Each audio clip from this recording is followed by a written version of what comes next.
Hello. Hello, how are you? I'm good. How are you? I'm doing pretty well. I can't quite tell if I hear more kind of background noise than normal. How about now? That sounds a little bit better. Yeah, I had my microphone set up a little. I had to adjust it. Too much gain? I think so. I think it's a little bit hot. How about now? I think that's good. Okay.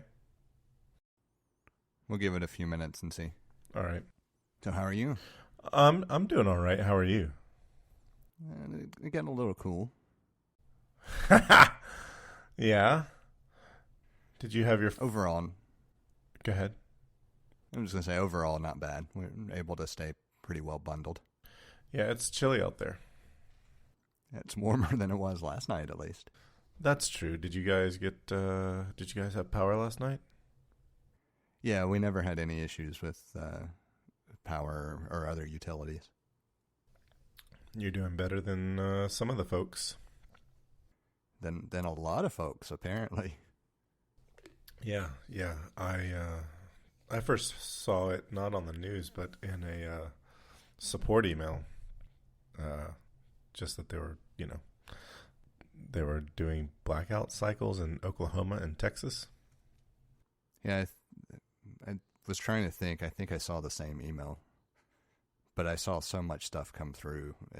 I'm not entirely sure if I saw it there or if it was social media or what first. Yeah, I saw a Bloomberg piece about it, and when they say they were doing rolling blackouts, what they really meant was they were rolling people into blackout, not so much that they were going to get their power turned back on right now. Yeah. I suppose we could talk about that, a little bit later, or we could talk about it right now. We can do it later. Let's jump into, I'm more interested in the follow-up that you had first. But before we do that, I want to see if this other little thing that I've been playing with works. Your ultra, micro, nano, mini topic. That's the one. If you let Apple's naming team run free, that's what we would get. Yeah, I laughed when I saw that comment.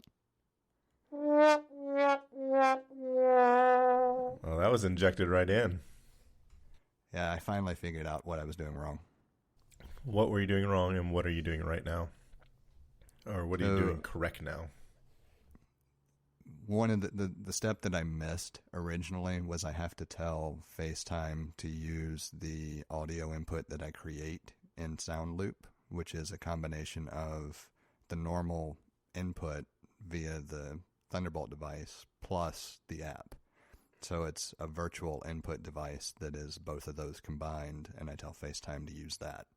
And it's outside of Audio Hijack. Gotcha. So at least now I know it works. And that topic can be scratched off and probably never used again. Yeah. Well, technically, it's a follow-up topic, right? Yeah, it's been a recurring thing. I just made it a super mini topic just because I could. Yeah. So my first bit of follow-up was from last week's episode, number 23.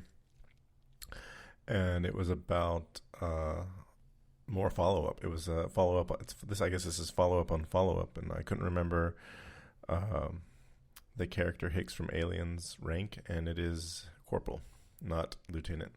I said I wasn't sure if it was Corporal or a Lieutenant, and that it was very different. And so I confirmed it's Corporal Dwayne Hicks of the Colonial Marines. And I was thinking back, at one point we labeled two different types of Marines. I think I might have said something incorrect, or maybe I said Colonial. I think one of us said Colonial, one said Space Marines, I think, were the two ways it was mentioned. I'm pretty confident that I said both. I may have as well. I can't remember. So in the movie Aliens, the premise is that they're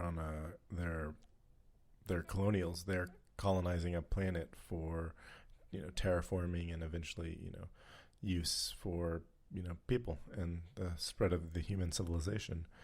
And so that would make them Colonial Marines.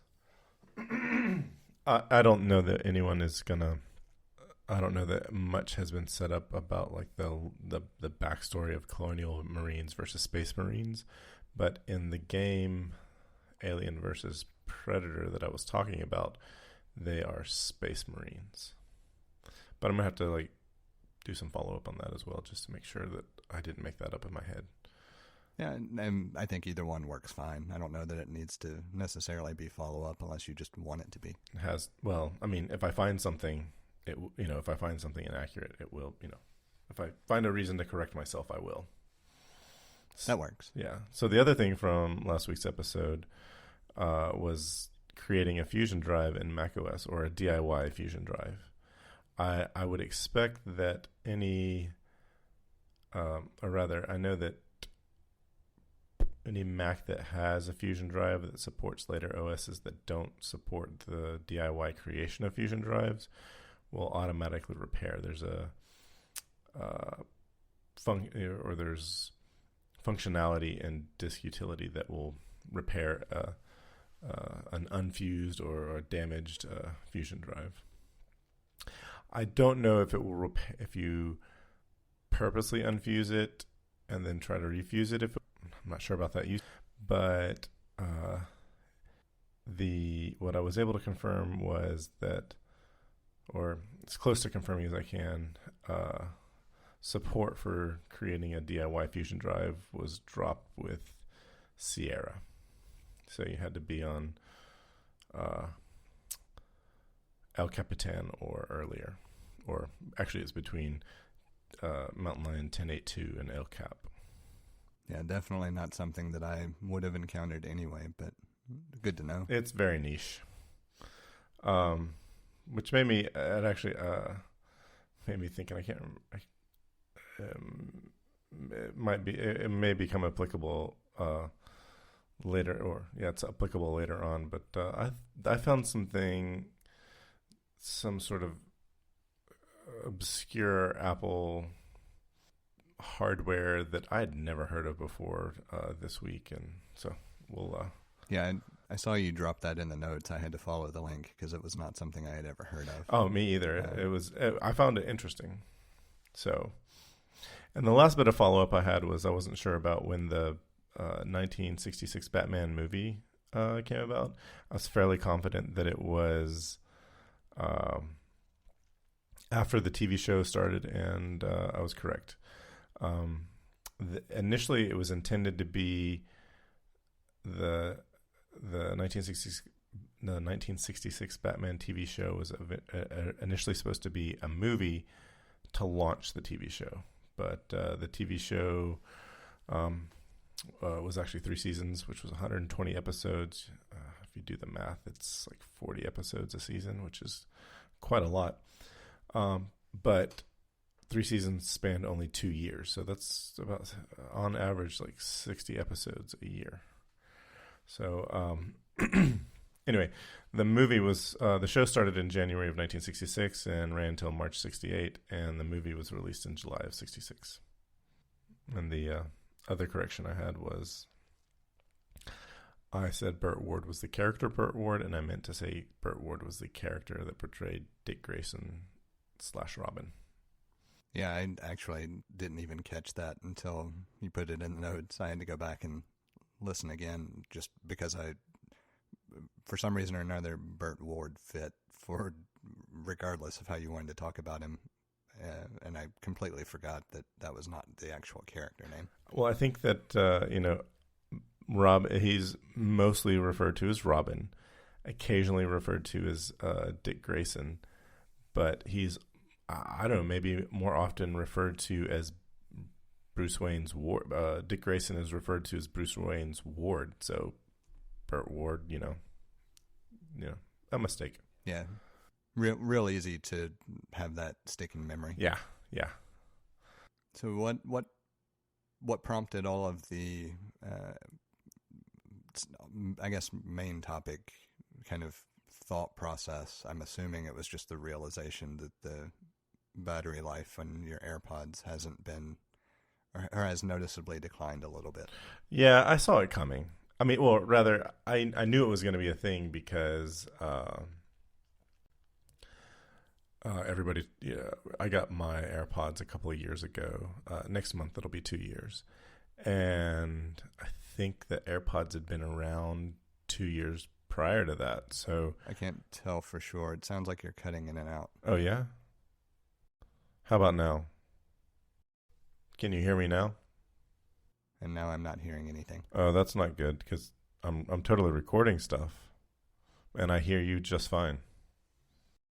And you've cut out completely. Hello? All right. How's that? Yeah, I hear you just fine. All right. So it was definitely my Mac for some reason or another, because when you recalled after I couldn't hear you, the phone rang. The Mac did not. Reconnecting to Wi-Fi, I initiated the call, and that's when you said it stayed in the connecting state for a long time, but now seems okay again. Weird. Yeah, you would think with my network setup I wouldn't have strange issues, so I'm going to chalk it up to an Apple problem. It could be an Apple problem, could be upstream. For a while I had some network connectivity, or not network connectivity issues. I had some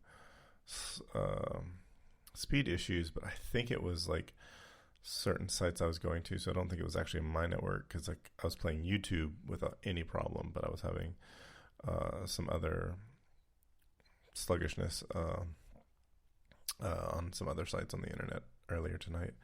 But I made sure that I have everything turned off. Nothing like my recording computers should be the only thing doing anything on the network right now. Yeah, I don't disable other stuff, but I know throughput-wise, I don't have any issues. So it's either, a relay upstream or something in the OS. Or maybe even something with Apple services. Do they? I mean, are any of Apple services in Austin? I'm not sure. I know they have multiple data centers, but that doesn't mean that one isn't there. Right. I would expect there to be I would expect there to be a data center in Texas, but I'm not 100% sure. But it's a lot of different things it could be, but looks like we're okay right now. Yeah, so I didn't hear any of the I figured explanation. Yeah, we can just start that topic over. But I was gonna say,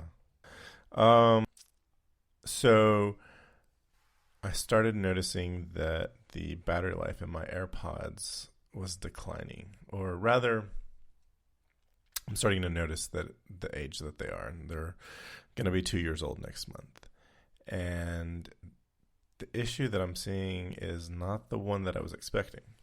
So 2 years ago when I got my AirPods, everybody else's AirPods, or at least the first people to get AirPods, had AirPods that were about 2 years old then. So they were talking about how the battery runtime of the AirPods was declining. They would talk about, you get like a couple hours of runtime for a long time, and about 2 years into owning them, there was a sharp decline, and they saw, okay, tiny batteries, it's time to replace them. Not entirely unexpected. I think the first person I remember talking about this was John Gruber on the talk show. And around that time, I believe the folks at ATP were also talking about it. So it was around that time. So it was no surprise to me that around this time I should be expecting my AirPods battery life to start to decline. But the component that's declining is the case, not the actual AirPods themselves. I still get a really good runtime out of the AirPods. The case isn't lasting as long as I would expect. And you could say over the past year, I'm using them a fair amount, but maybe not as much as I was, because I was using them for work a lot the first year that I had them. So I'm not using them quite as much this year, but I still use them a lot because my kids have headphones on for their school. I put headphones on for my work. I'm just not doing as much work with the AirPods in when I'm not on a call for work. Like, so I have less like music playing while I'm working, like independent work. So that's where it has changed a little. But I was surprised to see that the case is what I've noticed to start, a decline in battery runtime. I'd say that matches up pretty well with what I've seen. I have two sets. I have my set of AirPods that I have the non-wireless charging case with that I use for work. And then I've got the set of AirPods Pro that I use personal, that I replaced my other set of AirPods because of sweat damage. But the charging case definitely loses a charge faster than it used to. And I feel like I still get a solid hour and a half out of the actual AirPods themselves, which of course is a decline, but I mean, this is going on 3 years, I think, for that particular pair. So that's pretty remarkable given the size of the battery. And I know over the past year I've used them significantly more than I was using them prior, because prior when I was in the office, if I needed to jump on a conference call or something, I would typically use the wired earbuds, just because I would sitting at a desk, had them handy, would plug them into the Mac and then unplug them and call it a day. Working from home, I've been using the AirPods instead because it's just more convenient. Yeah, I've working at a desk in the office. I was using the AirPods, and I've been using them for both, just because it was nice and convenient to just step up and walk away. And I found that like working at a desk in the office, using the headphones while I was listening to music while I was doing independent work was somewhat problematic because the wire would get in my way while I was typing. And so switching to AirPods was a huge benefit because the wire went away. I remember also the first time I used wireless headphones at the gym, and I'm like, oh my gosh, it was one of the biggest benefits I can remember for going wireless, and it's such a nice thing. But yeah, I just no more randomly running the wire down your shirt or through a sleeve or yeah, and I used to I never thought that was inconvenient, especially because I was using some Amoeba headphones, and they had a fairly generous wire. The length was good. It was a pretty robust wire. I never worried about them yanking out of my ears because they were isolating headphones, so they were in there pretty solidly. And I just would I've got a relatively long torso, and so the Apple EarPods that came with the iPod and the iPhone, the wired ones, were just not long enough for me to be able to use them in my pocket. Like, it would be just a little bit, like I could turn diagonally away from, the pocket my phone or iPod was in, and that would be too much. Like, I could feel the tug. But these Amoeba headphones had a good amount of give, but not too much. So that was never a problem when I was using them for, ever. Like, I often would put them down my shirt. So that, even like when I was like, I remember like riding on the subway with them that way, because then I could pull them out of my ear and then they would just fall to the collar of my shirt, and that was really nice. But yeah, I thought it was going to be the headphones that were the headphone runtime was going to have the faster decline. So I'm not in any hurry to replace them. They're perfectly fine. As far as using the headphones themselves, I haven't noticed anything, but it got me thinking about like, what if I was gonna buy new AirPods today? What would I get? And Yeah. And I saw you linked to rumors for the next generation regular AirPods, and then you had some commentary on you didn't think you would go with the AirPods Pro. And after following the link, I can see why. Because if the rumored redesign and changes are true, then it kind of negates the complaints that I have with the original AirPods that I did not have prior to having the AirPods Pro. So I had the first generation AirPods, loved them, had no complaints whatsoever, thought they were comfortable and everything else. And it wasn't until I had to replace them and I got the AirPods Pro that I realized how much more comfortable those were to me than the original AirPods. And now that I have both going back and forth, I really don't like the original AirPods as compared to the AirPods Pro. They feel that drastically different now that I've had enough time with both. Yeah, I was thinking about like when I mentioned it, like I initially thought like the third generation if what is rumored comes to be, then like the third generation AirPods is probably what I would get. But I was just thinking about like I love those Amoeba headphones that were more like the AirPods Pro, and I would not get those, or sorry, I would not get the regular AirPods. I would get the AirPods Pro if I was in a situation like I was 10 years ago. Like I was living in New York, riding the subways. I would, I would definitely get the AirPods Pro, and that's if that was my living circumstances, because the noise isolation aspect of them are wonderful. Yeah, I finally used the noise isolation features not too terribly long ago. For the longest time, I left it turned off because I just didn't care. And I was surprised at how phenomenally well they worked. Like I had to really pay attention to what was going on around me, or I wouldn't know what was going on around me at all.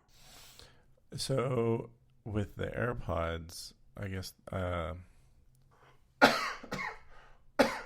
excuse me, with the AirPods Pro, you've got a noise canceling feature. Correct? Like there's an active noise canceling feature. Correct. And then just the nature of the headphones themselves is that they go into the ear canal a bit. So that is there's a mechanical isolation.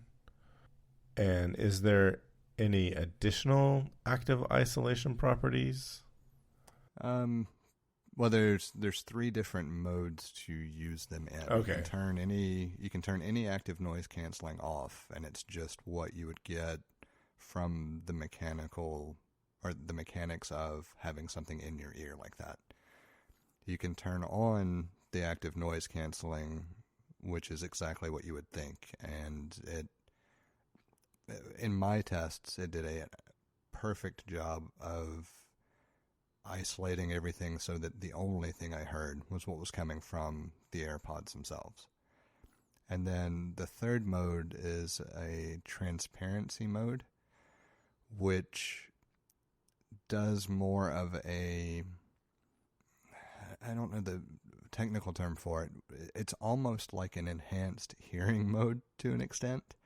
Like you'll hear what you're listening to, and it will actively adjust the volume to allow things around you to also be heard, but not at the same loudness level that they may be. And so a good example I have of that is we've got a blender that's kind of loud. If I have it in transparency mode, I will hear the blender and whatever I am listening to at about the same level. If I have it in the noise cancellation mode, I won't hear the blender at all. I'll only hear what I'm listening to. And then if I have the feature off altogether, I won't be able to hear anything that I'm listening to. I only hear the blender. Okay. And that's, I don't know of any other way to, kind of describe it. That's just the quick rundown of how I tested it. And I mean, it was surprising to me that the noise cancellation meant I didn't hear the blender at all because I had been so accustomed to it always drowning out anything I was listening to. Yeah. So I also know that there's a feature that will help you get the right tips in your ear for the headphones.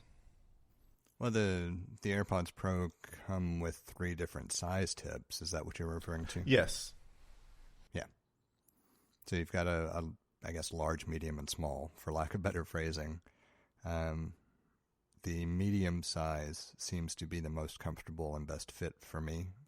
I don't know what that relates to for the average person or not. But the other tips I just keep in a little bin available in case for some reason or another I feel a need to try out one of the other sizes. Isn't there a little wizard that helps you determine which tip is better or best for you? There might be. Okay. I didn't pay any attention. For that, I just put the tip on and then put it in my ear and see how it feels. And if I need to adjust, I do. So I don't know if there was something that was guided that I just skipped over because I didn't care. Gotcha. Yeah, I feel like I remember hearing about this. You could go into the settings and it would actually use the sound to actually determine what. I don't know how that would work. Well, I guess every speaker, every driver can also function as a microphone, so it could send a sound out and expect to get one back. I don't know. Anyway, maybe I'll look that up for next week. But yeah. Well, I was just going to say, it sounds like a neat use case for echolocation. Yeah. Or some variant thereof. I was going to say, when you said, for lack of a better term, with small, medium, and large, I guess relative to one another, they are all small, medium, and large. But you could go with tall, grande, and venti. You could. You could go with any range of sizes that denotes a difference in size relative to another. Large, larger, largest. Yeah. Or small, smaller, smallest. Yep. Because they are small, so relative to, your computer. Can't fit your computer in the ear. So the other thing I thought about if I was going to buy... So I'd probably buy AirPods Pro to try them out. All things being equal, just to see how much I may or may not like them. See, because they're about $50 more than the ones I got, and because I got the wireless case for the AirPods Gen 2, and so $50 more, no big deal. And if I didn't like them, there's a liberal 2-week return policy. So the other thing I thought about is if I got just AirPods, would I get a charging case? And I initially thought, no, maybe I wouldn't. And then I saw your comments of I would definitely always get the charging case. And when I say charging case, they're all charging case, but I meant wireless charging case. So the case that I killed was my wireless charging case for the original AirPods. So I'm actually using the second set of AirPods in the original wired charging case. And it's not that it's difficult or cumbersome. I always have a charger available. It's that it's a lot easier for me to remember to just set the case down on a charger somewhere than it is to take the time to trace the cable real quick and plug it in. And that's a horrible first world problem to have. But I found that I will forget to plug it in until the case is dead. And I need to have a quick charge because one of the AirPods is almost dead. Versus with the wireless one, every few days I just drop it on a charger for a few minutes. Yeah, I haven't done it that way. I've just thought about sometimes during the week, I've got my phone sitting on an upright stand, and it charges during the day, and then I discharge the battery in the afternoon, evening. And so I sort of have like a backwards schedule with charging my phone during the week because I'm sitting at my desk working. I'm not usually actively using my phone, but I'm looking at it and I have it charging. And so then I have a full charge when I'm done for the day, which is really nice. And so overnight, I'll put my headphones on the charger, and they'll charge overnight. But I don't know. I don't know. Like I haven't been paying attention specifically to how often I was putting them on the charger. But my case was discharging. It was getting pretty low, and then I'd charge them. And I feel like, weeks would go by, and now I feel like I'm having to charge the case maybe every 10 days. I don't know how accurate that is, but it just feels like it's starting to, I'll look at the battery charge on my case and I'll see like, oh, I wasn't expecting it to be that low. But I'm definitely charging it less than when I was in the office working and using them. So it was just unexpected. I still charge both cases about once a week on average, and I think it's just because I use them that heavily, doing everything at home and having to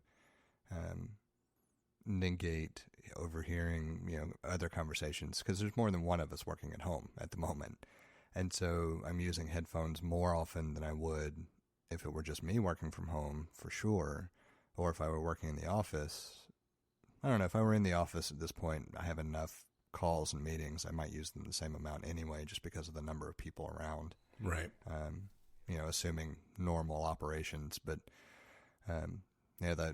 the house is small enough that even at the opposite ends of the house, if we're both on conference calls, if I'm not using the headphones or the AirPods, then I'm going to overhear part of the conversation.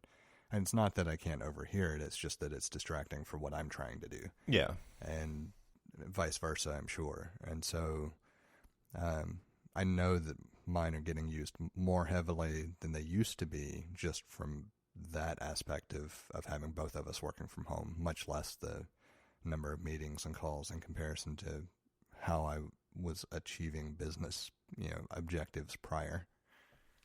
So I'm curious, how come you have AirPods for work and AirPods? I mean, I understand why you would have AirPods Pro personally, but how come you have a separate set for work? I don't really have a good reason other than it was easier to keep one set. At some point or another, I was experiencing difficulty trying to use one set between two different phones with two different Apple IDs signed in. And I don't know when that changed or if that was just a problem I was having and it was never supposed to be a problem.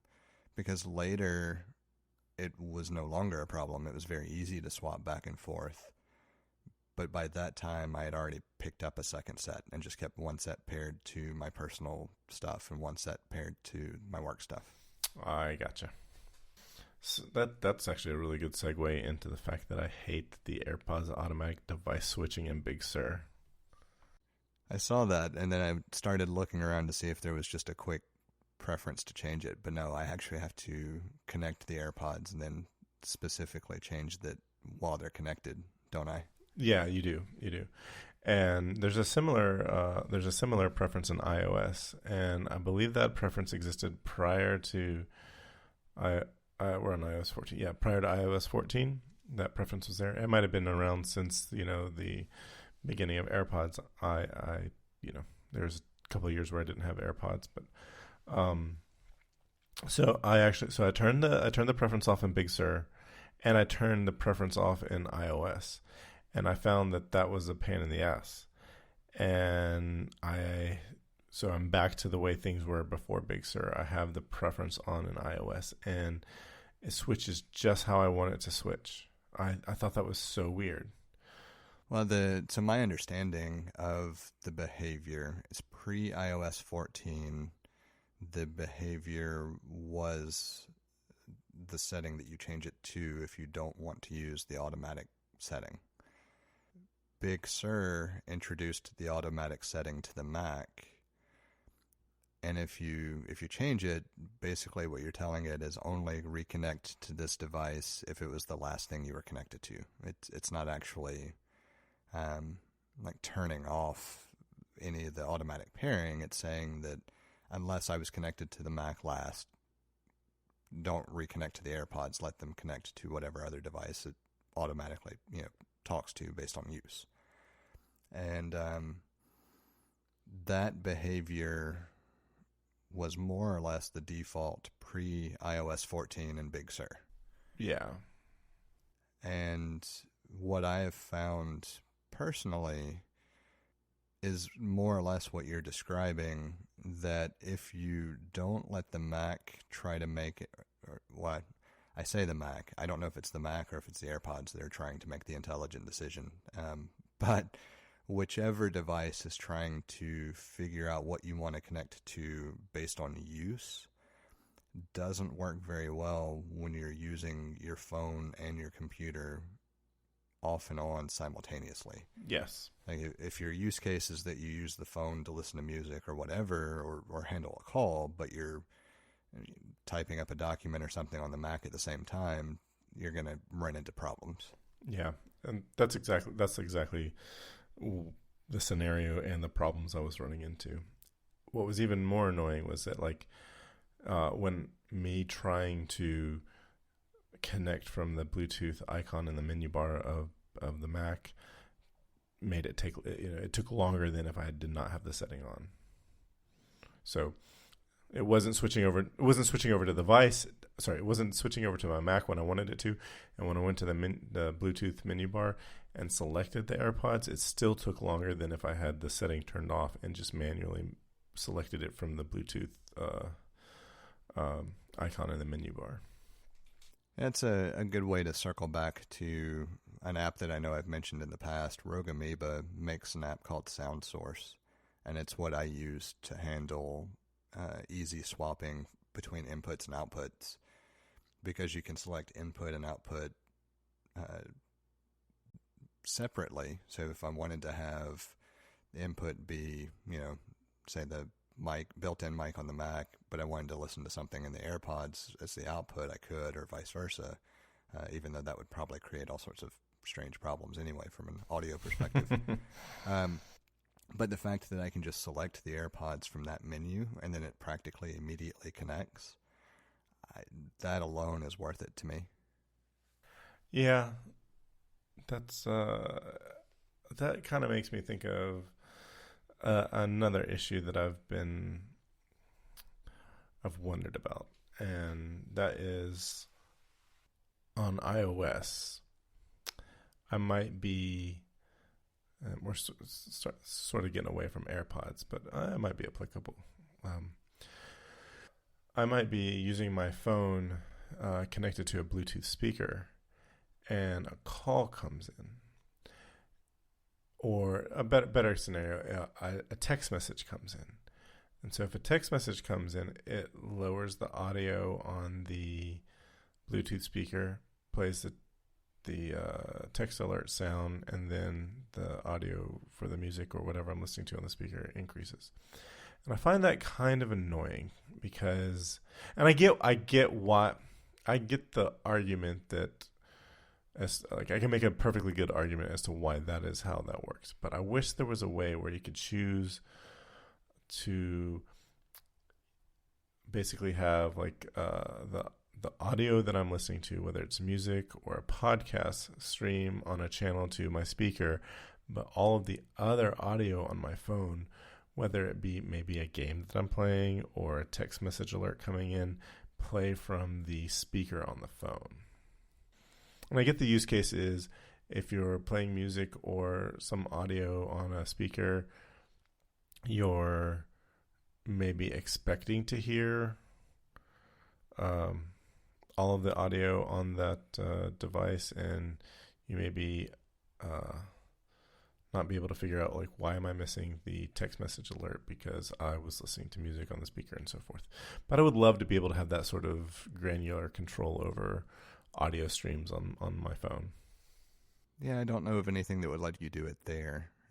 You could certainly do it on the Mac. Yeah. The Rogue Amigos application would do that, I would expect. And maybe do they also make airfoil? They do. Okay. I don't, is airfoil a similar? What is airfoil? Airfoil is the let you turn a Mac into an AirPlay receiver, basically. Okay, then I'm thinking of the application you're talking about because I knew about that one. So at one point they made an app called Nicecast. That was fun to play with because it was basically redirecting any audio that you played from iTunes into it for broadcast, and so you could send a link to somebody who could listen to what you were broadcasting. Oh, that's cool. That's cool. If you wanted to, listen to music together, you could play it locally, and then they could listen in.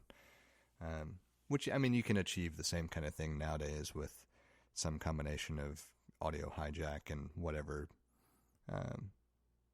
app of choice. I mean, there are plenty of ways to do it now, but Nicecast was one of the few apps that I thought was a really elegant way to do it in a single package, and it served its purpose, and I actually kind of miss it. Yeah, that's though at this point I have nobody that I would necessarily be streaming audio to. Right. Yeah. It's I don't know. It would be nice to have that sort of control over your audio streams. My solution to it was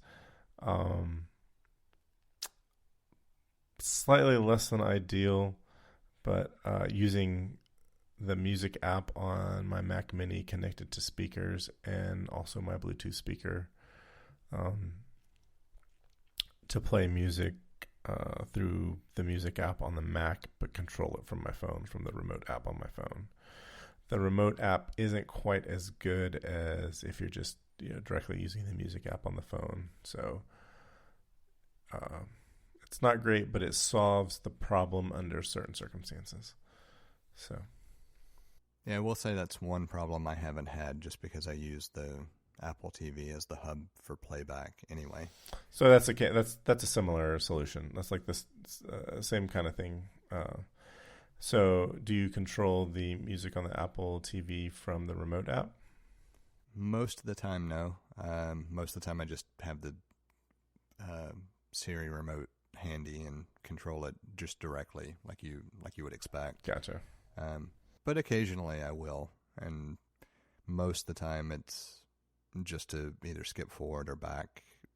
That's a very, very limited use case that I use the phone. It's more of a backup of, well, I'm not sure where I set the remote. Let me just change this real quick.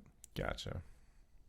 So the other thing is, initially I thought if I was buying a new set of AirPods that I wouldn't get the wireless charging case, but then I thought, oh wait, because you were like, I'm trying to, what exactly did you say?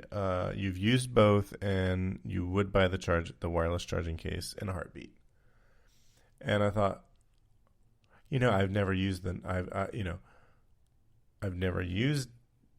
a non-wireless charging case. I'm like, what? And then I got to thinking, like, how many times do I plug it in? And I do plug it in from time to time, but it's like, it's way less than I can, set it on something. And then I thought about, like, one day we'll be able to travel again and go places. And even though it's stupid expensive, I kind of like the travel charger that Apple has, the folding one.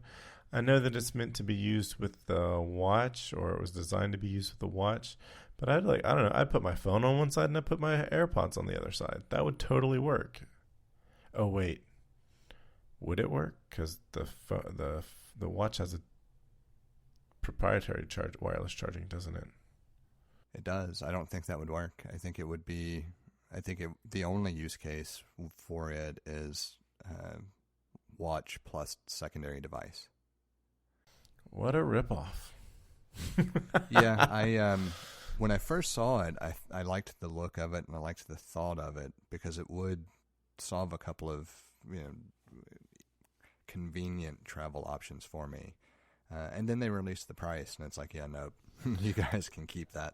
Yeah, $130 and no brick. It's kind of that's Yeah, yeah. I could buy 4 of the little MagSafe pucks for the same price. That's true. Granted, that still wouldn't solve my use case, but I've got my normal charging setup. I've got a high rise for the watch from 12 South. Yeah. And so the little Apple charger sits in a receptacle and it keeps it, propped up on the base. And then I've got the new MagSafe puck that I use for my phone.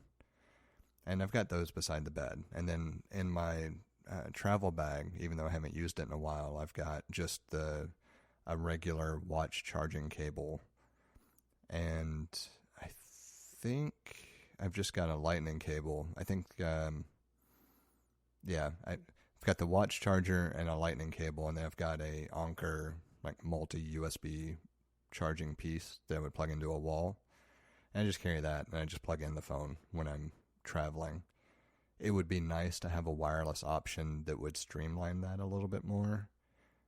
But I think until wireless is the only option, that's probably going to be my default travel setup.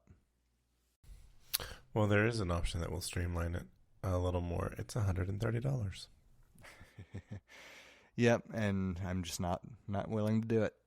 I've got like $45 invested in my set of cables and extra charger and the Anker thing, and I can charge my AirPods and my phone and my watch and still have 2 ports to spare. Yeah, and it's BYOB, bring your own brick. Yeah, that's the biggest ripoff, I think. Because the MagSafe puck, unless you buy I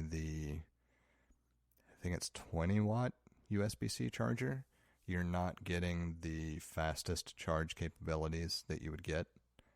Like you could use the 18-watt charger and you'll get the normal 7.5-watt fast charge thing, but you have to use Apple's 20-watt charger to get was it 10-watt or 15-watt that it's supposedly capable of? I don't remember. Yeah, I don't either. It's irrelevant. It doesn't matter. It's faster than the other faster charging method, but it's still not fast. Like if you're wanting a fast charge, you need to plug in your phone anyway. Yeah. Well, I was gonna say, do you know, like, and it wouldn't surprise me if it didn't, but if you put an Anker 20-watt power adapter, will it charge at the high speed with that? I've heard a lot of mixed things, and I haven't taken the time to research it. So I bought 3 Anker surge suppressors in various configurations, all of which had at least one USB-C port and one USB-A port, in addition to either 2, 4, or 6 regular outlets, depending on which one I bought. And I bought them for different use cases. So I've got one on a end table in the living room that has 2 standard AC ports, 2 USB-A ports, and 1 USB-C port. And in the USB port, I have just a regular Anker stand charger. So the wireless Qi charger, same one you've got, I think. Yeah. And the circle one, or the stand, or the stand. The stand, okay. The square one, or the elevated one. Yeah. And then in the office, I've got one that has, it's actually 5 AC ports, I think. 3 on the back, 2 on the front, and in between the 2 on the front, there's, I think, 2 USB-A and 1 USB-C port. I may have that wrong. Either way, same kind of idea, but it was easy to put like the power brick for the laptop on the back side of the way this sits so that it's not protruding out onto the desk or sticking straight up, because the surge suppressor is made in like a triangle shape, so that I have an outlet presented to me that I can plug something into temporarily, and then on the back I've got the 3 where the stuff that I have plugged in is not encroaching on the space that I need in front of me. And then the nightstand by the bed, it was just a regular power strip shape. and it has, I think, 2 USB-C ports, maybe only one. But I have the little MagSafe puck plugged into that USB-C port, and it works fine. I assume that I'm getting 7.5 watts. I don't really know how to measure it or how you would go about confirming what speed it's actually serving. Right. But I can plug in just a USB-C cable to it and run it to the laptop, and it acts like it's charging. So it should be capable of fairly significant throughput, but I don't know what I'm getting to the phone. Gotcha. Just a little real-time follow-up. It is the faster wireless charging is 15 watts. That's what I was thinking, because I thought it doubled, but I felt like for some reason that was more of a change than maybe was capable, but good to know. Yeah, so it just that the charging wallet, the MagSafe Duo charger, that should have come out in 2017. Is that when we? No. Yeah, that's when we got wireless charging from Apple in the iPhone 10. It's actually kind of like interesting that it came 3 years after. And that it's ridiculously overpriced. I mean, Belkin's 3 device that they announced is about the same price, isn't it? Or not much more? I haven't seen Belkin's. I haven't seen their... They had one announced that has a spot for the phone with MagSafe, a spot for the watch opposite it, and then in the base, I think, was the spot for like the AirPods case. So you could have all 3 devices charging. I know it's available via the Apple Store app. I'm going to take a look real quick. Yeah, well, I was just looking at Anker's website while you were describing your setup because I wanted to see... I was trying to find some of the products you were talking about, and I noticed that Anker sells something called the PowerWave Plus Pad with watch holder. So it's basically the same thing as a MagSafe Duo charger, except for it's not foldable and it doesn't look as portable. It looks more what's the word I'm looking for? It's not portable. It's designed a lot like the Belkin one. It's a stationary, sit on the table type of thing. And it's $27.99. So I mean, it's comically different. The Belkin one, I sent you a link. It's $139. So you get 3 devices instead of 2, like you get for Apple. Now, granted, it's not meant to be traveled with. It is a base with a pedestal and 2 arms, like it's meant to be on a nightstand or table or desk, wherever you normally would charge your devices. But still, I would rather add the $10 and just pack that bastard into a suitcase and travel with it than to get the Apple travel charger. Yeah. I don't know. It's just, I feel like the Apple, I love the idea. I think it's such a cool idea. It's just not, I don't know. It's just a flawed execution. Yeah. It's so really looking at this, we should have seen the case for the AirPods Max as not such a surprise. Oh, I wasn't surprised at all after having seen the way they did a lot of this. Because really what we want is what was promised with AirPower, right? It was a mat that would at least charge 2 devices. Yes. And ideally it would charge a third, just because of if you think about, if you're someone who is all in on Apple products, you probably have 3 devices that use wireless charging, if not more, right? And so it makes sense that you would be able to buy a mat from Apple that would charge any combination of devices you have, be it phone, watch, AirPods, or phone and AirPods, or phone and watch, whatever that dynamic is. And there's nothing like that exists at the moment from Apple.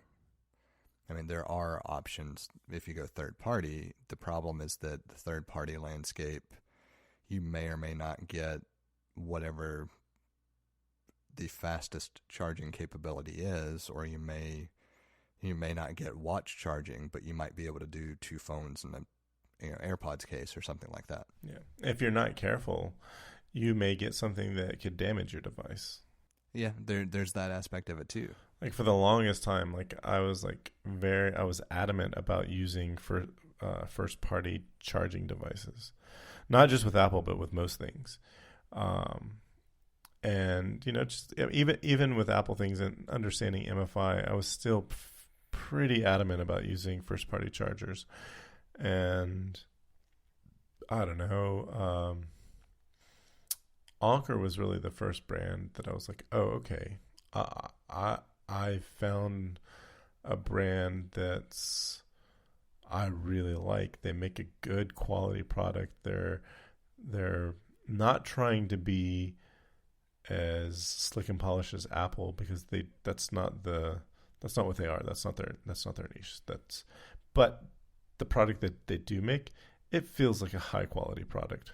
Just as high quality, just a slightly different aesthetic, and the use case is such that they don't use nearly as much metal. So so that's I've been okay with using them as a third party charger. And I just wonder how much of the problem with it was it called the AirPad? AirPower. AirPower. Is what they originally marketed at. The thing that never came. Or announced, yeah. I wonder how much of the AirPower became problematic because the watch doesn't use standard Qi charging. Or I wonder if the watch was also using standard Qi charging, if it wouldn't have been an engineering issue. Entirely possible, but at the same time, if you're the company that makes the watch, that's on you to deliver the ability to charge.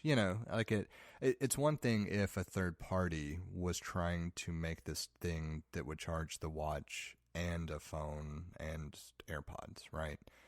But I don't really cut Apple any slack whatsoever, since they make the device itself.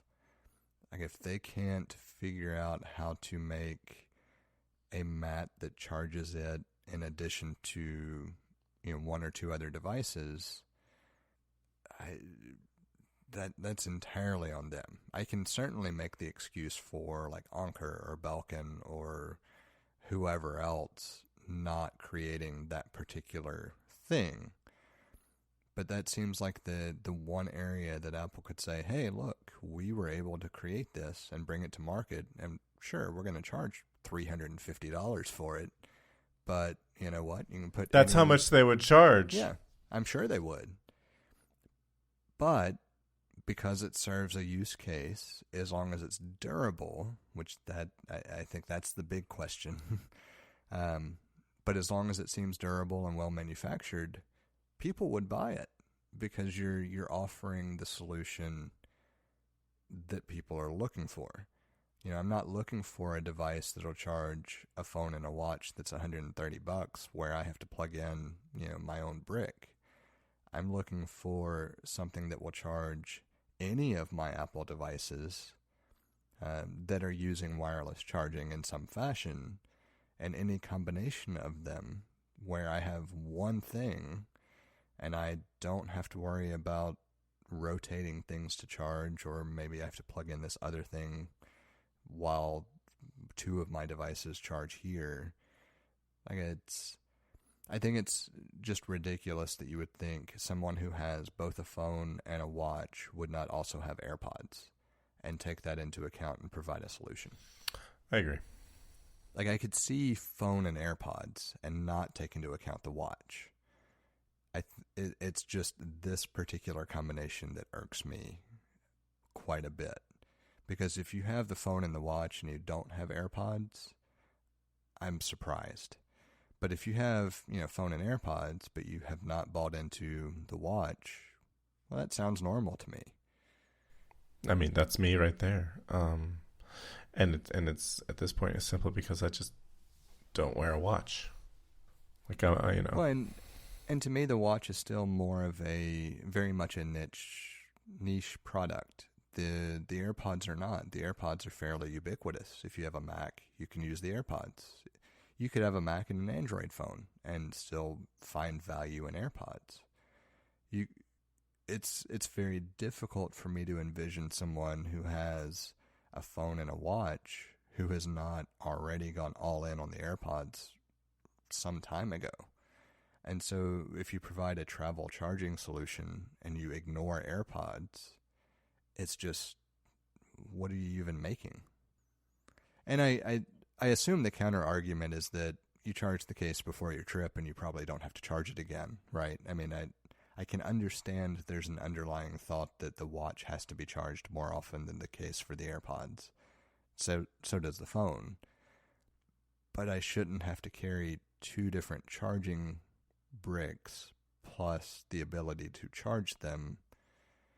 Or I guess maybe the party line from Apple would be, well, you just put the case on the phone charging side for 10 minutes and you're good for the rest of your trip. I can see that. It still doesn't fit with what I'm looking for. It doesn't match the elegance we've come to expect from Apple. Not to mention, to be honest, that charging case looks like it's going to fall apart after like 3 trips. Yeah, I agree. It looks like it's looking at it, it looks like a bit of laminate. It looks like they shoved a MagSafe puck into a bit of laminated plastic. Not the first iPad, but the second iPad.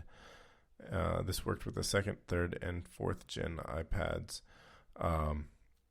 The magnet case. Yes, it looks like that. Like that bit of material between the two charging sides. It looks like the whole outside and the bit of material between that is that material, and that material did not hold up well. So I think while you were talking about it, the one thing that I would pose as a counter argument, I still haven't physically seen these. Me either. Like everything that I'm assuming and inferring is based on the product shots. And over the past year, I've noticed the product shots really don't do justice to the final product like I would expect. And what really kind of brings that to bear, the 12 Pro in the Pacific Blue, the marketing shots make it look very different than it looks in person. In person, I find it to be a phenomenal looking color. And if I were basing it on just the marketing material, I probably would think it's not that great looking.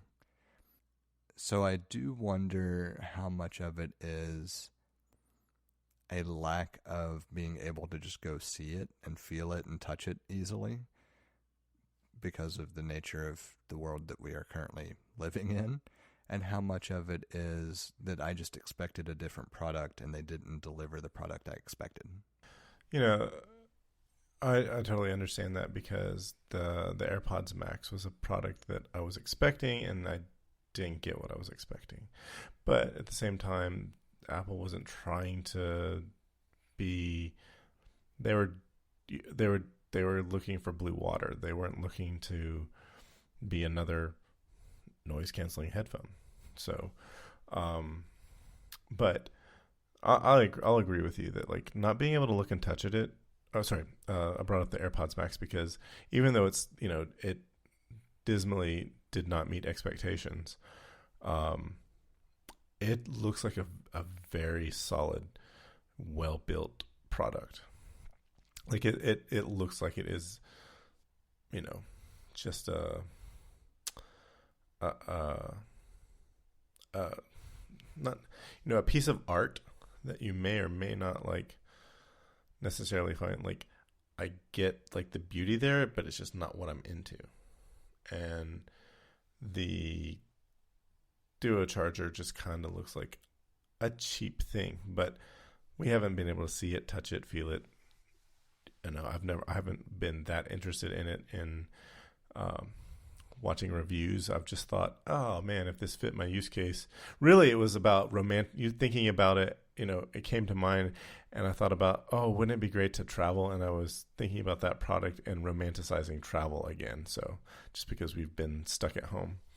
So, look, I think you make a really good point. You may touch it, feel it, and see, oh, this is actually a very high quality product. It's just, a lot of money and doesn't fit the use case that I want. And the combination of that is it doesn't fit the use case that I currently have. Like I have no justification for even ordering one to look at or play with because I'm not going anywhere. Right. If I were at least going somewhere, maybe I would order one to have on a trip and try it, and then maybe I would fall in love with it because I realize that it does, actually solve the issues that I would have, and I wouldn't have the complaints that I currently have. It's kind of like the current generation MacBook Pro. I had many complaints about the all USB-C ports, the touch bar, the keyboard, everything else. And then when I finally put my hands on one and used one for more than a day, a lot of those complaints went away. And I can see the same thing potentially happening with that charger if I were traveling often enough for it to solve a pain point. But right now I don't have that pain point to solve. Yeah. I get that too. I actually want it to be the thing that solves the problem that I have. I don't have a watch, but I want to have a double charger like that for travel. And I want to be able to put my phone and my headphones next to it. At least for just, the first night or the night before I leave, like I'm going to charge my headphones before I go on the trip so that they're, fully charged for the trip. And I want to, like the last night that I'm on the trip, I want to charge my headphones that night, even if they're halfway full. I just want to top them off, which, I don't know, it's what, 15 minutes on a lightning charger, and that also tops it off. I don't know, but the idea, the simplicity of it, I think it's a cool product, and I want it to do that, but it wouldn't do that for me. But I'm not going anywhere. But I will say, I had the same or even more reservations about the current iteration of MacBook Pros, and I, like you, got my hands on one, and turns out to not be as big a deal as I thought. But at the same time, I still carry more accessories for it than I did when I had enough ports. Yeah, I don't know that I carry more. I guess you could technically think of it as more. So in the previous iteration, I carried a dongle for the hardwired Ethernet connector. Yep. Now I carry a dongle that has that and a couple of other ports, but it's still just one dongle that I'm carrying. It just happens to give me more functionality because of the other port compatibility than I would have been carrying previously, but I'm still technically carrying the same number of physical pieces. And it's probably a less expensive dongle. It's a drastically less expensive dongle. Less than half. But what about SD? Do you have anything for an SD card?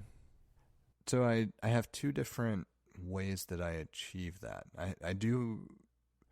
I actually have two different dongles from Anker. I have one that has an SD card reader built in and one that does not. And so the one that has the SD card reader built in is the one that I carry with my personal laptop because that's where I need it. And the one that does not is the one I carry with my work laptop. Okay, so it's still one dongle. Right. And it's larger than the Ethernet dongle, but it's still just one. It's in your bag. Dongle. It's in your bag, and it only comes out when it needs to. So, right. And I've long been one that I typically just don't plug anything in anyway. Like I'm not a second monitor user. I use virtual spaces and just swipe between them and that kind of thing to achieve the same type of purpose. And I've I'm not going to say I consciously made the effort to work that way. It's just that I've been a laptop user for so long, and I've been an actual mobile user for so long, where, I might be in one location one day and one location the next. I just never got used to plugging in keyboard, mouse, monitor, etc. So my workflow revolves around the laptop itself, not anything else I would plug into it, which makes it real easy for me to adapt that to, okay, I have to carry this different dongle around for occasionally having to plug in this other device. It just is not a big pain point as long as I embrace whatever the current port layout is on the device that I have. Yeah, so I get that. And I got to say, it's not just that you're a mobile user. Like, I don't want to take away from the fact that you're a mobile user and you've adapted your workflow to mobile using. But the reason you've been able to do that because Mac OS is so good for mobile. I was a desktop user so I've been a Mac user. Like, I got my first Mac in January of 2006. I got a 12-inch PowerBook. I love that little thing. And by October of 2007, I switched to let me go back. I got my first personal Mac in 2006. I was using Macs at work since 2001, and it took me 5 years to switch over. But I digress. In 2007, late 2007, I got an iMac. I loved it, and it was such a cool product. And I was a desktop user until 2019, sort of. I had some notebooks here and there. Like my ex-wife had a MacBook Pro, and so there was a MacBook Pro in the house. But it wasn't mine, and so it wasn't until I got a MacBook Pro, bought a MacBook Pro off of a friend that I started doing mobile use again, mobile desktop computing again. And when I started using, or I'll go back and say that my work computer in 2016 was a Lenovo ThinkPad, and I treated that thing like a desktop because it was just, the trackpad was awful. And so when I switched from doing the exact same work on, a Lenovo ThinkPad running Linux to a MacBook Pro, I went from using closing the lid of the Lenovo and using two 1080p, they were 24-inch 1080p monitors, to using the one 15-inch display in my MacBook Pro. And I got so much faster and more efficient in my workflows just by switching to the operating systems.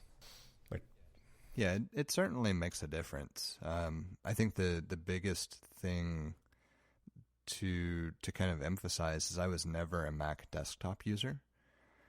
I made the switch back in 2001 with the Titanium PowerBook. And from that point forward, I have always had a Mac notebook as my primary computer. The only use case I had for a desktop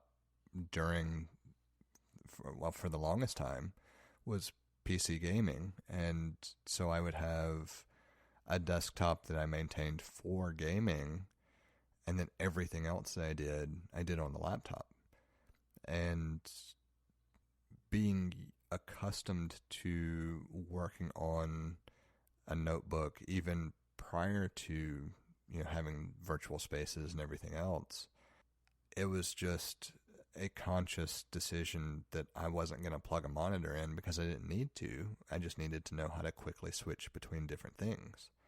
And so it was more of an emphasis on navigation via the keyboard, or navigation, quick launching shortcuts, basically anything and everything I could do via the keyboard where I didn't have to take my hands off of it and do something else.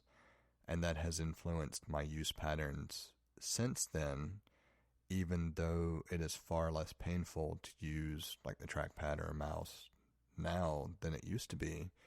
And side digression, like the Mac has always had a phenomenal trackpad. The trackpad in the Mac has never been difficult to use. I was just going to say that the trackpad in the Mac has been phenomenal. Yeah, I realized that I was making it sound like it started out more difficult to use than it was, and it never has been. It's always been great. It's just that the more you can do with a keyboard without having to resort to moving a mouse pointer, the faster you will be anyway. And I was already accustomed to doing as much as I could via keyboard shortcuts prior to my adoption of the Mac as my primary OS. And so it was just a matter of when I made that decision, I learned how to navigate with the keyboard as well. And it makes it a lot easier to use just the built-in screen when you can change between apps and have some things set up ahead of time. For example, having a specific app always assigned a specific virtual space. As long as you change to that app, the Mac knows to change to that virtual space. It's not like it leaves you stranded when you have to, use a mouse or some other navigation shortcut to get to that app's window that's visible. And that's a piece that was missing for a long time in other operating systems.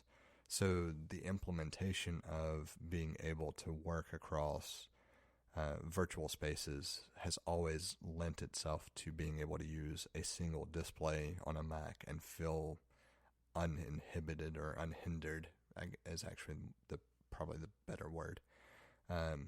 Where other OSs typically would require you to use a mouse to select a virtual environment, or you'd have to, move from one screen to another. Yeah. I mean, I can think back the first Apple notebook that I used was a PowerBook G3, and going back to the PowerBook G3, the trackpad wasn't as good as the PowerBook G4 with a combination of Mac OS X, but it was still pretty good. Like, it wasn't any worse. The tap to click feature was really good, and the button on that machine was stiff. But going to the PowerBook G4, that was good. And I guess that's when I feel like that and the combination of Mac OS X is when that Apple started just excelling at trackpad usage, which sort of coincides with the development of the iPod. That same technology went into the iPod, and it's it became a phenomenon. Yeah, it was drastically better than any other touch input on any of the other devices. So I don't know, it's amazing. Like I used to always have like a mouse. Like I'd always have like an external mouse. And once I switched over to PowerBook, and I was like, yeah, I don't need this mouse. The only thing I could think I would ever need a mouse for is, I don't really know.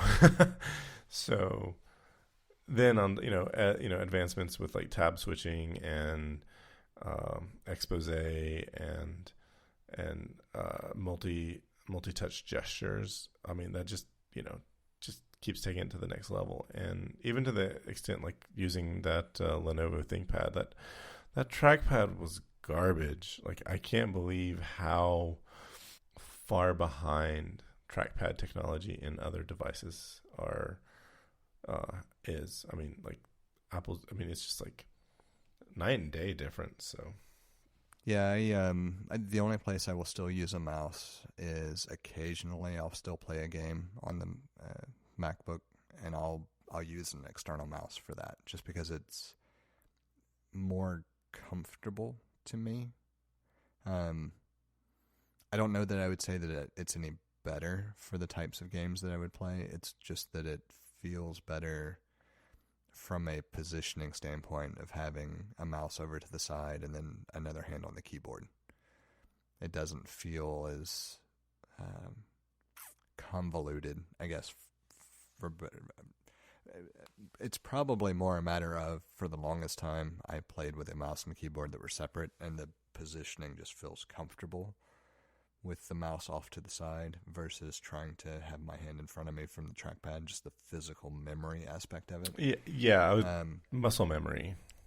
Right.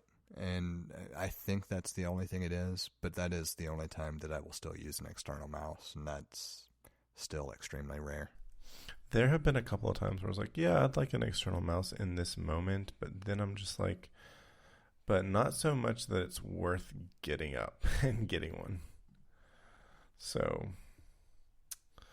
yeah, I really, I feel like I've been appropriately spoiled for the past 20 years using this kind of touchpad, or knowing about this kind of touchpad.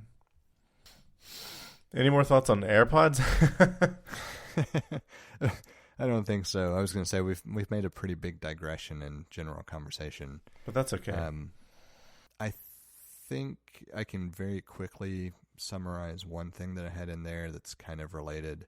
I've been running a long-standing experiment now with a stereo pair of HomePod minis, and overall, for what I wanted them for in my use case, they're great. I do like having them available, and I find Siri to actually work appropriately with them for the use case of triggering the lights in the office. My only complaint is on the, I assume it's all of them, but the Apple TV that I have in the office is the 4th generation non-4K version, so it's one revision back. You cannot select a stereo pair of HomePod minis as the default output source for sound. You have to do it via AirPlay. And it remembers it until you restart the Apple TV. I don't have to restart it that often. It's just a bit of a pain in the rear every time you have to do it. It's not difficult. It's not that it's a nuisance. It's something that should be addressed. There is no reason I shouldn't be able to select a stereo pair of HomePod minis as the default output when I know you can do it with a single HomePod non-mini or a pair of them on the new Apple TV 4K. I assume you can do it on the previous revision as well.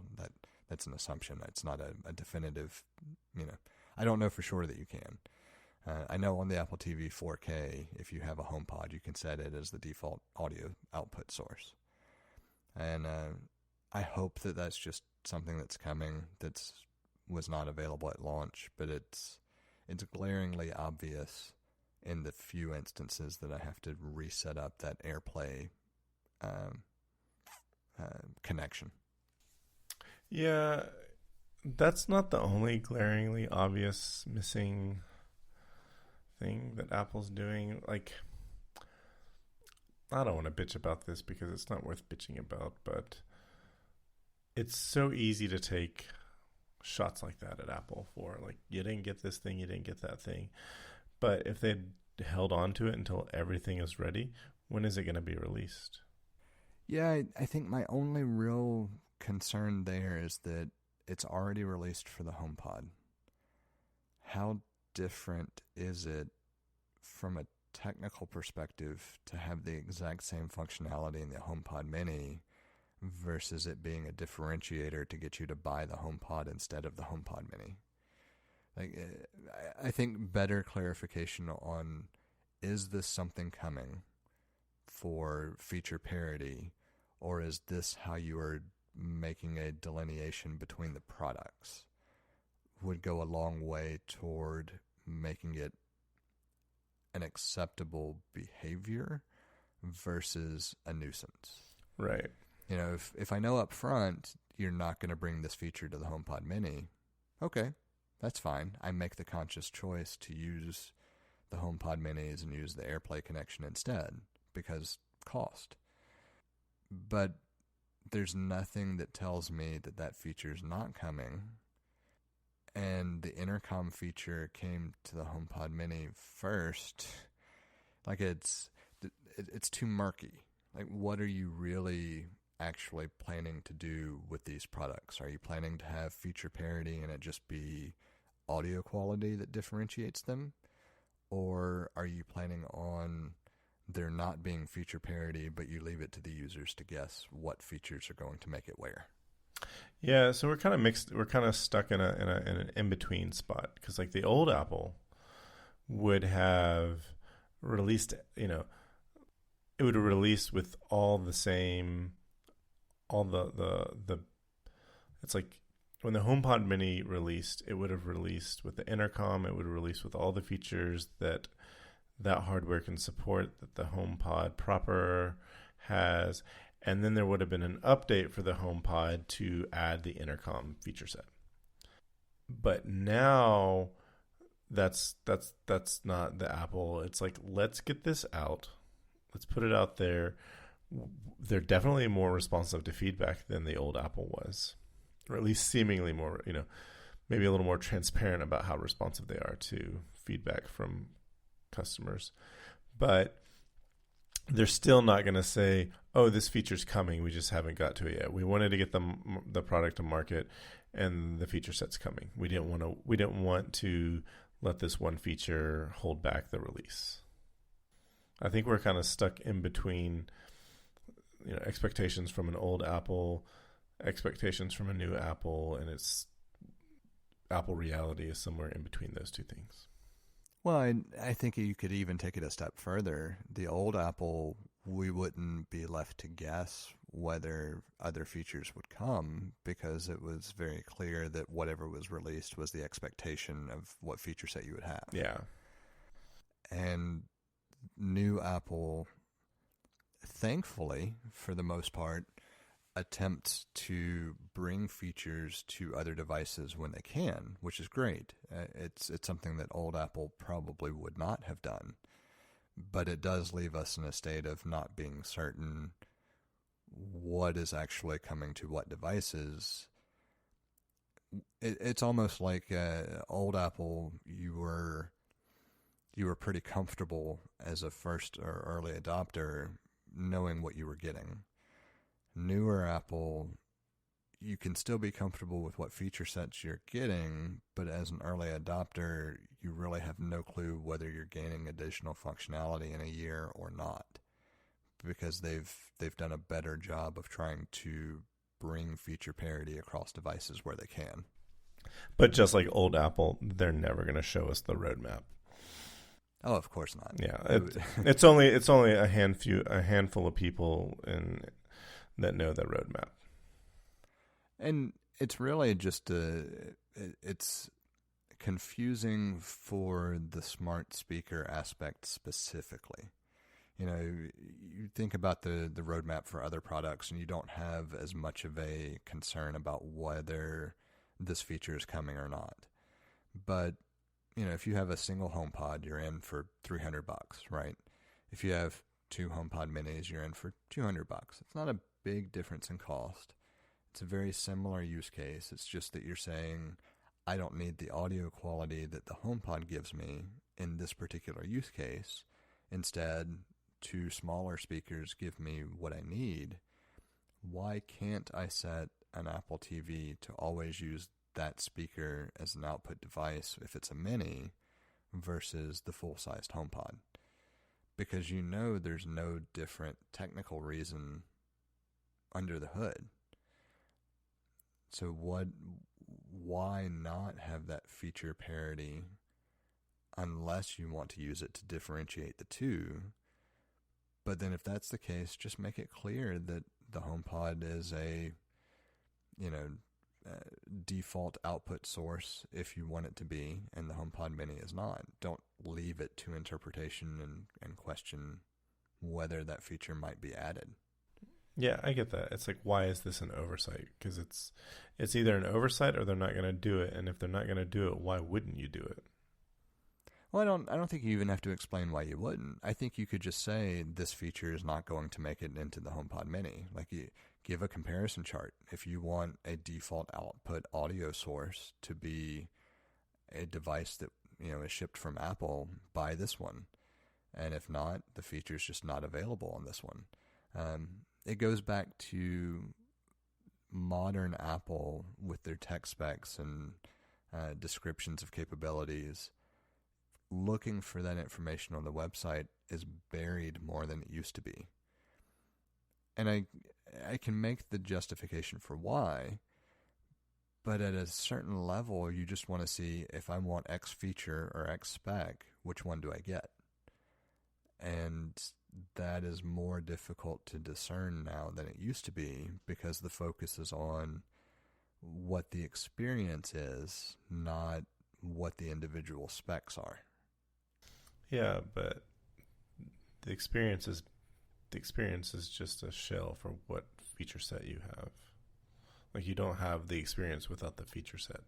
Right now, you have an experience, you know, like, there's an experience that I want that I don't have that other people have with another product, and it'd be nice to just know that, or be able to know that by looking at the two products side by side in a list. Yeah, I don't think we'll see lists again anytime soon on Apple's website, though. Yeah. Not in that fashion. You know, I mean, you can still find tech specs that do a decent enough job. It's just a lot of it is still murkier than it should be. It certainly has gotten murkier. That's all I really had about the HomePods, though. I know we're running, as we usually do, much longer in the initial topic or two than expected. Is there anything else you wanted to specifically cover Apple related, or shall we pivot to the weather? Oh, we can pivot to the weather. You don't want to jump into the one device that you had never heard of first? Well, if we're going to do that tonight, then now would be the time. I didn't know if you wanted to do that now or later. We can go ahead and go into it, because, I mean, with the weather, we don't really have a whole lot. I think we've covered most of it. Yeah. At the beginning, actually. It's just a couple of interesting anecdotes. Yeah, and this is pretty quick, too. So, I came across a video. I don't know if you've ever seen Snazzy Labs on, it's a YouTube channel. Yes. They cover Apple, and I saw that they had a video called Mac Table. Or, no, did Apple make a table?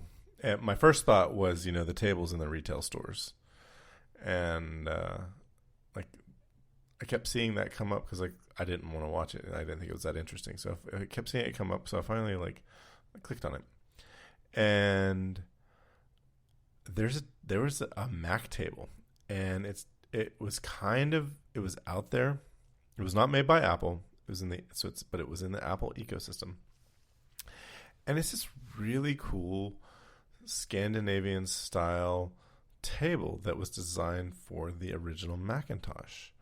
It was designed in such a way that the table had half of the table was a flat slab that had on a hinge, and you could adjust it, and then the back half of the table was 3 pieces that could be adjusted for height.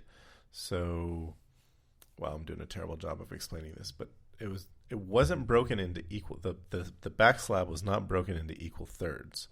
It was cut up into thirds, and such that the middle third was the perfect platform for the original Macintosh.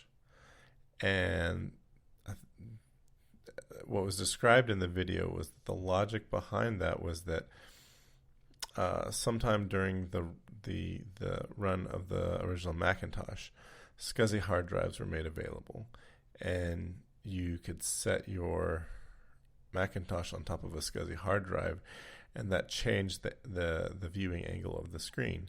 So this table was designed so that you could set a SCSI hard drive on that middle platform, set your Macintosh on that middle platform, and you could adjust it accordingly so that you could basically lower it. And I got to looking at it, and it had like a little cubby on the side where you could set things down. The right side had like on one side it had a place where you would put your printer, and then below that, underneath the main surface, there was a shelf for your printer paper. Like, you remember the dot matrix paper? Oh, all too well. Yeah. So you could have your perforated dot matrix paper ream underneath it, and so you could like just leave it there, and it was like just designed for that. There was even a lockable door for your floppy disks. It was really interesting. And then like the product shots were in, I think it was probably a Macworld magazine. Looked very cool. And it just got me interested. Like, oh man, how the world around computing has changed so much, because like, there are no floppy disks, and I'm a little bit nostalgic for floppy disk. I would honestly, if I had to use them, I'd probably hate using them again. But I remember having a case. It was a Fellows case that I got from Walmart, and it had all my floppy disks in it. And and I was just like, there was a period of time where it was like, that was cutting edge, like a 3.5-inch floppy was cutting edge technology. It was like, that was state of the art technology. And that desk just reminded me of those days, and it made me kind of happy to see that. But looking at it, it was a really cool and beautiful desk. And I'd never heard of it before, and I thought I was pretty familiar with like the obscure Apple things. Yeah, I didn't actually. I followed the link and kind of got an idea of what it was, just so I knew, prior to us recording. It's interesting though. My thought process was, nowadays we would look at it as like any of the accessories that, for example, 12 South makes, or pick your third-party vendor. I keep going to 12 South just because I like their products. But, the ecosystem around devices has evolved to generally not be large pieces of furniture, but things that are typically set on other pieces of furniture. It's just that the computers at the time were stationary and larger. And so, of course, anything that would be designed for use with those would be larger as well. It was fascinating that I had never heard of it, though, and never seen any marketing material or anything related to it, because I was a fairly avid consumer of a number of trade publications during that time frame, or what I assumed to be that time frame. I just don't think I paid that much attention to things that like that at the time. I think my focus was probably more on software and other things that provided a more tangible or reachable benefit to me. Yeah, I mean, that time frame would have been mid to late 80s. So I definitely was not paying attention. Like, at that point in time, the closest thing that I came to electronics was going to be like a Nintendo, and which that could be a topic for next week. Just a friend of mine posted an article about blowing on the cartridge when it didn't work is completely a placebo. Anyway, that's another topic for another time. But I don't know. I for the past year I'd been like, diving into the world of retro gaming, and that led me into, I don't know, a decade ago I was like diving into the world of retro Apple because I was interested in, like, I'm a total fanboy, but I like the history. Like, I find it interesting. Like, I liked learning about the history of the Lisa versus the Macintosh and some of the products that they had, and there's a few, like the Macintosh LC was like had an Apple II emulator built inside of it, and I don't know. It just like seeing that table, like that's probably the most obscure Apple thing I've ever seen. Yeah, I can't think of anything to top it off the top of my head, but I will take that as a challenge to try to come up with something for a following episode.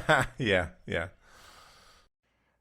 Before we go into the quick comments about the weather that we already alluded to, you had put in a topic about some whiskey glasses. Yeah. And I've seen some variations of these in other areas, but what prompted dropping these in? Oh, well, you like whiskey, you like scotch. I just thought they were just if you're gonna drink if you're gonna drink it neat, that'd be the glass to drink it from. I'm also a sucker for mountains. Okay, so I'm going to use this as a teaser instead, because I wasn't entirely sure where this was going to go, and I had some thoughts, and I looked at the glasses, and I've liked a number of them. We're going to tease that there will be a following episode. I don't know whether it will be next week or a couple of weeks or what, but we're going to discuss whiskey and glasses in general and the ways to enjoy them. Oh, I mean, this could have been an after show. It actually should have been in the after show because like I just saw them in my Instagram, like an ad for these in while I was looking through Instagram, and I was like, oh, I got to talk to Jesse about these, and totally forgot. Oh, this should didn't even think about like the proper place for this was the after show, but. Now it's gonna be a topic. It's gonna lead us into make a teaser for a topic.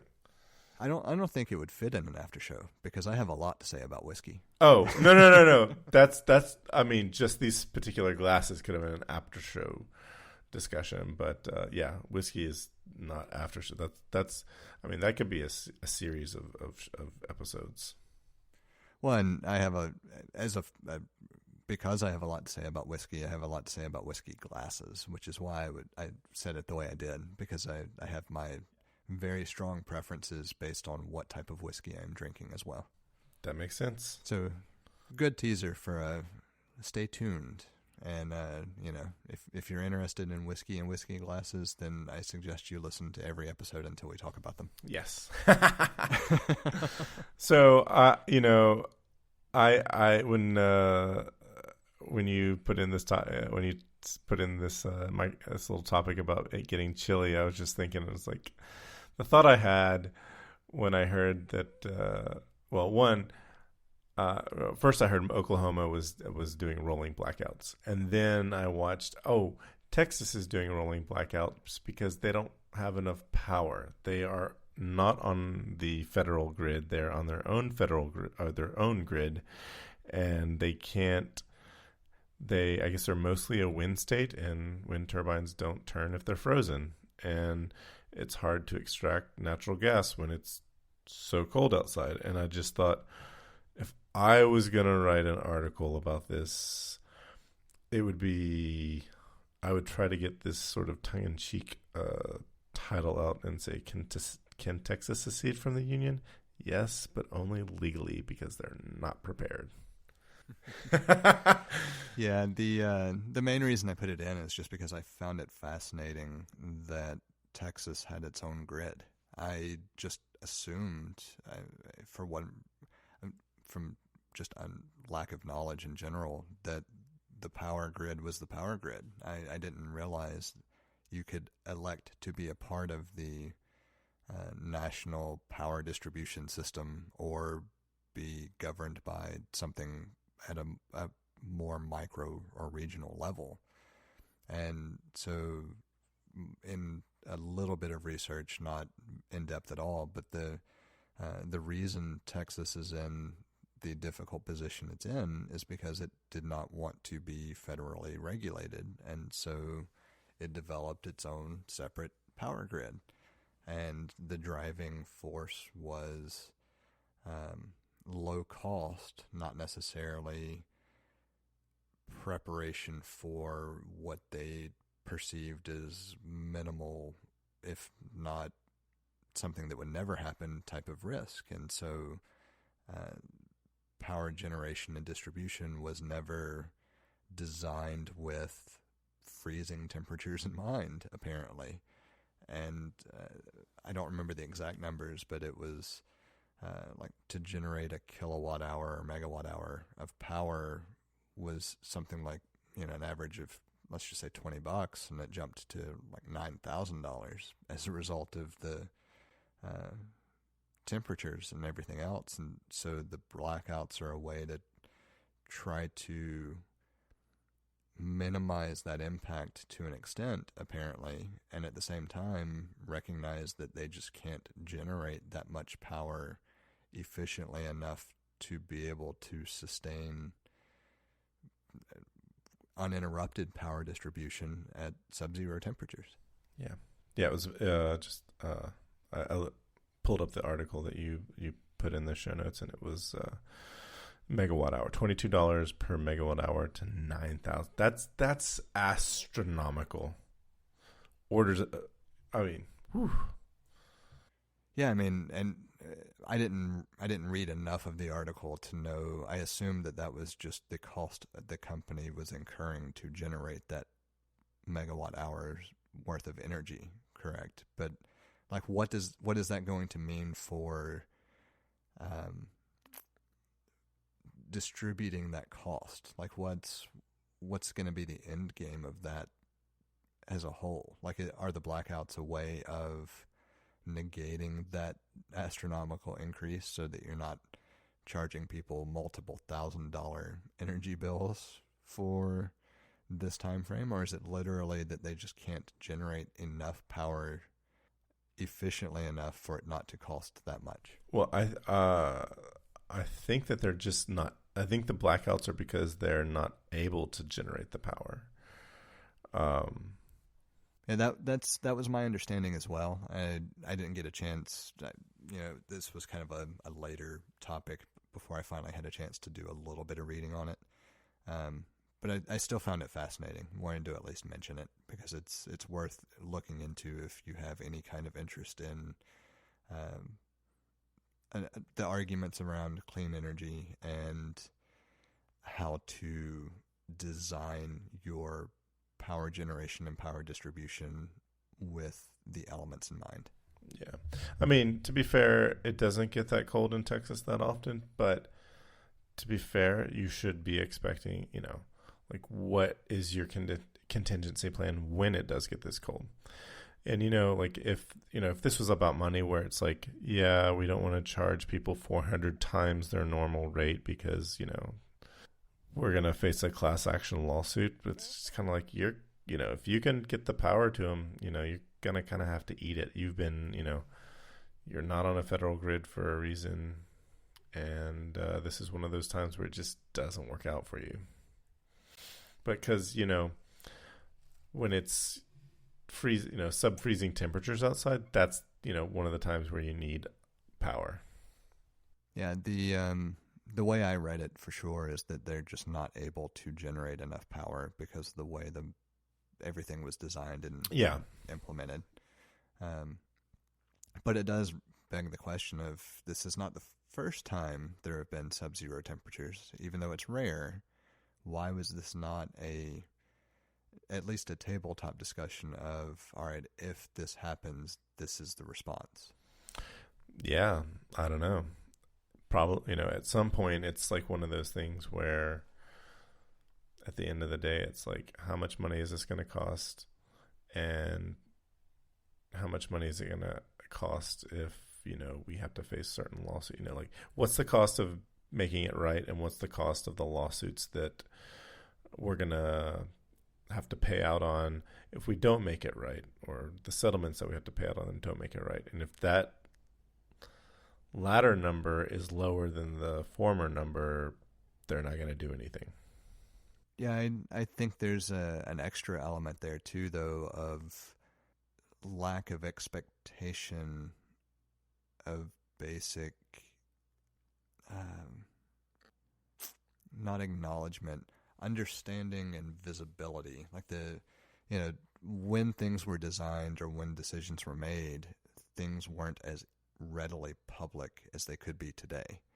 So the assumptions on cost, 10 years ago, based on lawsuits, etc., could pale in comparison to public perception and ruination of brand now that would have never even come into play. It'll be interesting to see how it all turns out, I guess is what it comes down to. Yeah. There are things that I think about now that I wouldn't have thought about 10 years ago that could have astronomical costs to a business. But at the same time, that still may not enter the equation. It may be as simple as basic utilities and, we'll have some lawsuits or have to settle some things and call it a day. Yeah. That's all I really had to say about it, though. Yeah. At the end of the day, it's like you don't want a free market. You don't want a capitalist society, and you don't want a socialist society. You need to find that healthy balance in the middle. It's an interesting concept, but there is the idea that you can have a relatively free market economy with specific things being regulated because of either social policy or socioeconomic equity. There are a number of ways that you could tackle them where you can still have what we refer to as a capitalistic society. It's just better maintained at keeping things from spiking overly far one way or another. Yeah. It flattens the spikes, I guess, is a good way to think of it. Yeah. Like free market economy, yes. I think the free market economy is a good thing. And certain regulations are designed, when done correctly, the regulations that you have, regulations are there to protect and also promote the right kind of growth. So that's also another topic for another episode. Yeah, that will go long for sure. I think we covered everything then. I was looking through. I don't think we didn't at least touch on everything that got added to the notes. Was there anything else you wanted to add before we call it a night? Nope, that was it. I think that's a good place to call it then. I agree. I can't remember what. And then Oh yeah, go ahead. And then we'll just have to decide whether we quickly move into the whiskey and whiskey glass episode, or if we leave that teasing out there for a little bit until we get feedback. I mean, I'm interested, but we can sort it out. What else were you going to say? I had nothing else. That was it. All right. Well, I think we'll call it a night, and I'm going to go get warm and curl up under a blanket. All right. So if I said stay frosty this time, it would be metaphorically speaking. It would be. Yeah. Although if I don't go curl up under a blanket, it might be literally speaking as well within the next hour or so. Yeah. Yeah. All right. Let me just say, have you looked at the forecast for this weekend? I have not yet. I've been kind of going day to day based on what's been happening with daycare, because they were closed today, obviously, and they're opening late tomorrow. So my focus has been more just shifting other requirements and meetings and all that I've got day to day. I haven't had a chance to look out into the future. Well, let me just give you a spoiler. Saturday, sunny, the high is 50. Sunday, sunny, the high is 59. I think both sound like ideal days. Oh my gosh, yeah. Make it out to the rocks. I know, right?